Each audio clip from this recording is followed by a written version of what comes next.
Eh bien, bonjour à tous, c'est Flo. Et aujourd'hui, on se retrouve pour Green Lantern Saga numéro 6. On va toujours retrouver nos 4 séries.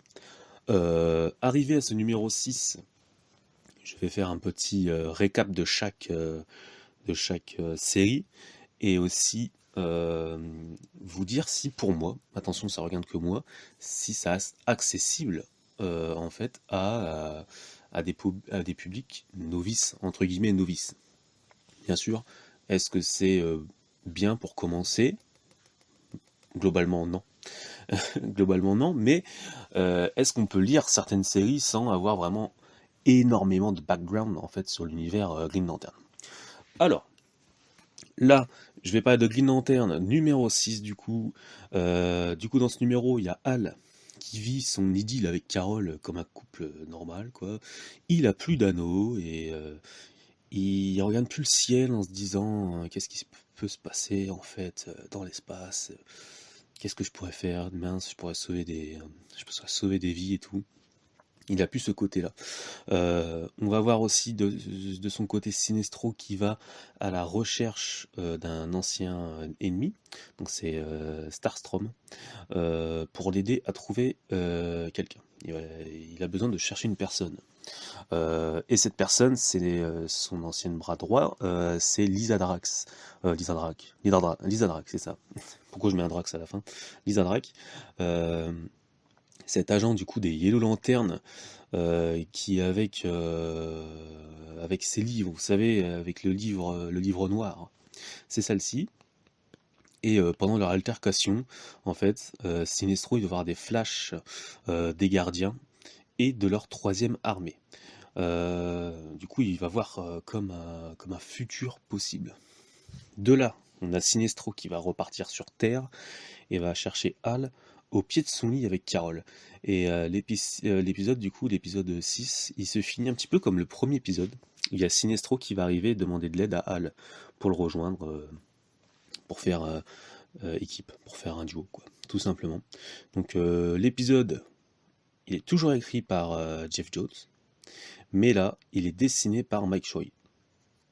Bon, niveau dessin, pour moi, c'est bien en dessous de Doug Mahnke, que ce soit au niveau des traits, que je trouve assez tremblant, et au niveau de la colo, j'ai un peu de mal.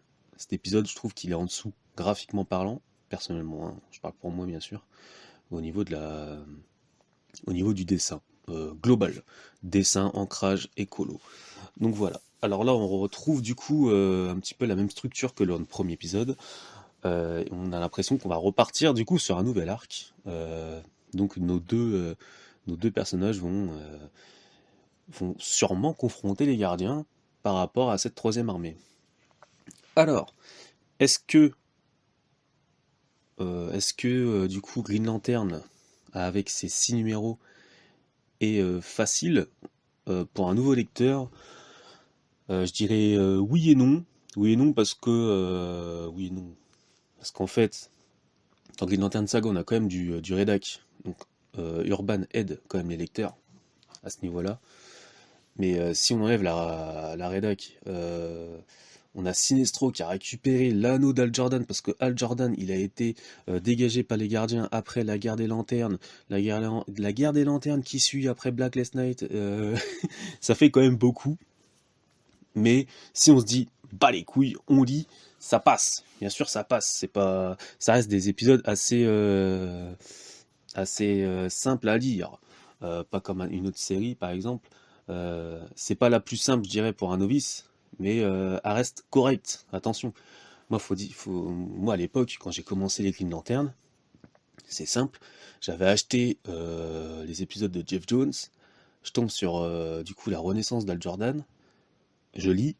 Je me dis putain, il y a le Spectre, le Parallaxe, Al Jordan il est plus Green Lantern. T'as Guy Garner. Dans cet épisode-là, on le voit passer de Warrior à Green Lantern. T'as Kyle Rayner qui arrive en Ion, il repart Green Lantern. Euh, Quand t'es pas aficionados de l'univers, tu te dis, mais what? Qu'est-ce qui se passe là? Et du coup, en fait, moi, j'avais décroché assez vite et j'avais lu Blacklist Night à part. parce que j'avais commencé à lire pas mal de choses et je connaissais un peu plus le roster d'ici et j'avais lu Blacklist Night et je me suis dit putain mais en fait il faut que je reprenne et de là je suis reparti sur le début du run de Jeff Jones et là ça a été mieux. Donc en fait porte d'entrée ou pas accrochez-vous, tout simplement, accrochez-vous.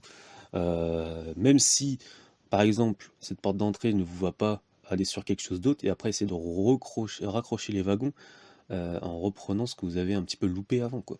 Ça fonctionne, j'en suis la preuve, tout simplement. C'était un petit peu bizarre, mais ça passe, ça passe. Du coup, moi je pars sur le numéro 6 de Green Lantern Corps. Donc, la cavalerie arrive du coup pour sauver les derniers lanternes bloquées chez les conservateurs. Je sais pas si vous en souvenez, il y avait Jon Stewart et sa petite escouade qui s'étaient fait emprisonner. Du coup, par les conservateurs, si vous en souvenez, les conservateurs, c'est eux qui gardaient les batteries des Green Lanterns pour que eux puissent l'appeler, puis après recharger leur anneau. Voilà, on a du coup Jon Stewart et les derniers lanternes qui étaient avec lui qui se font torturer pour avoir en fait le code de verrouillage d'Oa, parce qu'en fait ils veulent envahir Oa tout simplement. Stewart, du coup, John, il reste de marbre, mais il y a un de ces lanternes qui va tout lâcher, et là il y a une scène ouf quoi, j'étais sur le cul. Dans un dernier élan, en fait, il y a John, il va briser la nuque de son coéquipier quoi, pour qu'il se taise. Et pendant ce temps-là, il y a une explosion dehors. Et en fait c'est Guy qui arrive avec son escouade. Je reviens sur la scène de John qui casse la nuque de son collègue pour pas qu'il ouvre sa bouche pour garder secret le code de verrouillage d'Oa. Je me suis dit, ah ouais, il va à ce niveau, quoi. C'est une folie. Tout ça pour garder, du coup, le corps, quoi. Faut pas que ça se dévoile, quoi. C'est fou, quoi. Du coup, je vous ai dit, Guy vient d'arriver avec son escouade de mercenaires et aussi du coup avec une partie des premiers lanternes qui étaient là au début de la série. On a des planches, les gars, c'est magnifique. C'est rempli à ras-bord de lanternes et contre des soldats. C'est des scènes de guerre, mais le mec, il remplit des pages quoi. Franchement, la série Green Lantern Corps, moi elle arrive top 1 du coup de ce Green Lantern Saga. J'avais déjà dit précédemment, mais là c'est fou. Les planches, c'est juste magnifique. Moi, je suis resté bloqué sur des doubles pages, ou même sur des pages simples, ou des cases. Je me dis, mais waouh, quoi. Le mec, il est vachement balèze. C'est vraiment cette immersion, quoi. On est là, on est dans la masse. C'est une masse, quoi. C'est fou, quoi. On dirait une vague. C'est dingue. C'est vraiment très, très bien fait, quoi. Euh, Et là aussi, je sais pas si vous vous en souvenez, ils avaient pris 2 Yellow Lanternes. Et là arrive le plan. Moi, j'ai pas vu le plan arriver, quoi. C'est simple, en fait, ils vont envoyer sur le champ de bataille les 2 Yellow Lanternes, ils vont les garder dans la cage, et tout doucement, enfin tout doucement, non, ils vont du coup lâcher la cage d'un seul coup, et en fait, ils vont faire exploser les Yellow Lanternes, euh, et ça va faire d'eux, en fait, une bombe de terreur. En fait, ils ont pris les 2 plus gros Yellow Lanternes en termes d'application de peur, pour la faire exploser, vu que les soldats, les ninjas, comme je vous dis, ils sont aussi baignés dans la volonté, ils, ils vont faire en sorte qu'ils aient tous peur pour qu'ils se rendent. Et du coup, ça fonctionne. Là, du coup, on a la bataille qui est finie, et du coup, ils seront jugés. Et par rapport à ce qu'ils avaient fait, par rapport au génocide qu'ils avaient fait, vous vous en souvenez, à la première planète où ils avaient enlevé toute l'eau, toutes les mers, et du coup tous les habitants de la planète sont morts. Ils vont être jugés pour ça, ils vont prendre perpète, mais vu que ils sont tellement nombreux qu'il n'y a pas assez de place dans les technocages, en fait ils vont repartir sur la planète, et Guy Gardner nous dit, le dit avec beaucoup de flegme, il est très fort, il va leur filer des pelles, il va dire les gars, vous avez pris perpète, creusez des tombes pour mettre tous les Maccabées. Et en fait c'est ça cette planète qu'ils ont envahie et qu'ils ont génocidée va être leur cellule, quoi. Ça va être leur prison. Ils vont devoir creuser des tombes pour toutes les personnes qu'ils ont tuées. Et voilà. Et on a une série qui prend, du coup, pour moi, directement la première place. Et je pense, à mon humble avis, mais je pense que si quelqu'un voit autre chose, pourrait me le dire. Je pense que c'est la série la plus simple, ouverte pour une première lecture, parce qu'en fait, on n'a pas de choses qui nous rappellent les séries précédentes. La série commence directement où les mecs ils enquêtent sur ce qui se passe par rapport à des lanternes. Et ils arrivent à ça. On n'a rien, on n'a pas de retour en arrière, pas de flashback, rien du tout. C'est voilà, les mecs, les lanternes, c'est les soldats. Là, ils vont enquêter comme des flics, ils vont voir ce qui se passe. Basta. Même le coup des lanternes, qui sont, vous savez, les conservateurs qui gardent les lanternes, bah moi je trouve que c'est correct. Il n'y a pas besoin d'avoir un background de fou, quoi. Voilà, c'est cool. Moi je trouve que c'est la série la plus simple et l'une des meilleures séries, franchement, de Green Lantern Saga. Donc pour moi, allez-y. Puis comme je vous dis, là, les planches, c'est wow, quoi. C'est vraiment magnifique. Alors après, on a New Guardians, numéro 6, qui est pour moi, je vous avais dit que c'était la moins bonne. La moins bonne, mais là pour moi elle est pas nulle. Je la trouve chiante. Tout simplement, elle est chiante. Là, j'ai pas beaucoup à dire, quoi. On a une Victus qui arrive, qui est sortie de son sommeil et qui va se battre contre les lanternes de chaque corps différent. Et voilà, quoi, c'est la baston. Il y a Bliss qui revient. Parce que dans l'épisode précédent, on avait vu que c'était imbriqué avant Red Lanterns 3 et qu'elle se faisait glow up par Atrocitus. Bliss revient à la fin de l'épisode, voilà, pour rejoindre le groupe. J'ai rien d'autre à dire. Pour moi, c'est la série où ouais, c'est pas que je me fais chier, mais je la lis, quoi. Je la lis et puis basta, quoi. C'est le calme plat pour moi. Même la menace, là, je la trouve pas folle. C'est Archange. Donc, pour moi, c'est pas. Je vais continuer à lire, bien sûr. Mais pour moi, c'est pas la meilleure série, loin de là. Et est-ce que c'est une bonne série pour commencer? Bah non. Parce que là, vous avez quasiment tous les corps différents, vous avez chaque personne, chaque soldat dans cette escouade. Non, non, je trouve qu'elle est pas. De un, je la trouve pas folle.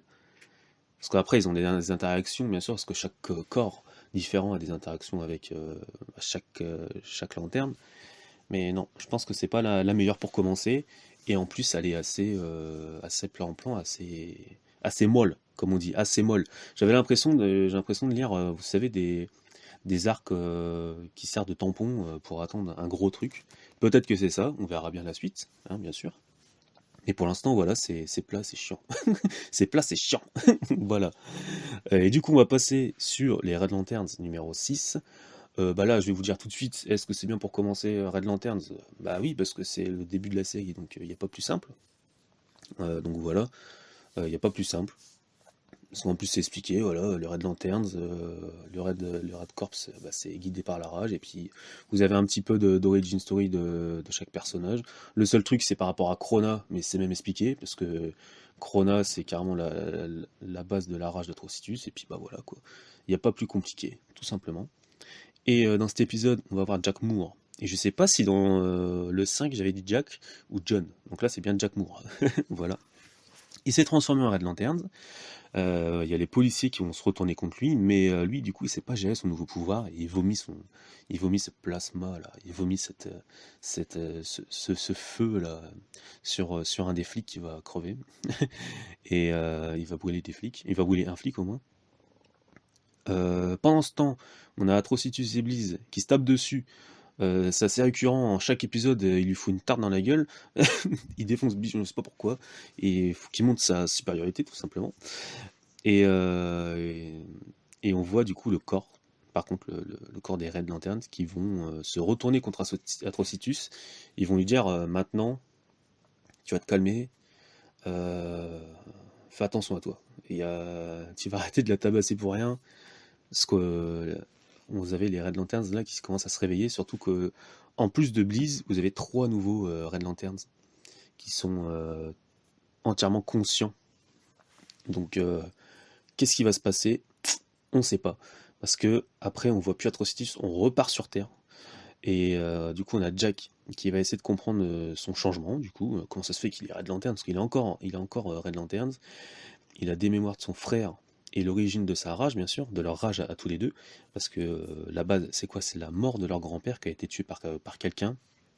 Ils savent qui est la personne, ça la fout leur rage qu'il soit dehors, qu'il soit pas arrêté, donc voilà. Et Jack, il va aller confronter cette personne. Et juste avant ça, en fait, il a atterri du coup sur le cimetière où son grand-père était décédé. Et il va revoir la personne et il va lui. Il y a une page où voilà, il défonce tout le monde et il va enfoncer la pierre tombale dans la gueule du mec. Il lui écrase le crâne avec. Donc c'est assez graphique, c'est très beau. C'est magnifique. Et du coup, à la fin de l'épisode, on a un Green Lantern qui arrive pour s'expliquer avec du coup Jack. Et ce Green Lantern, c'est Guy Gardner. Et voilà. Qui de mieux que Guy Gardner pour essayer de calmer un mec qui a plein de rage.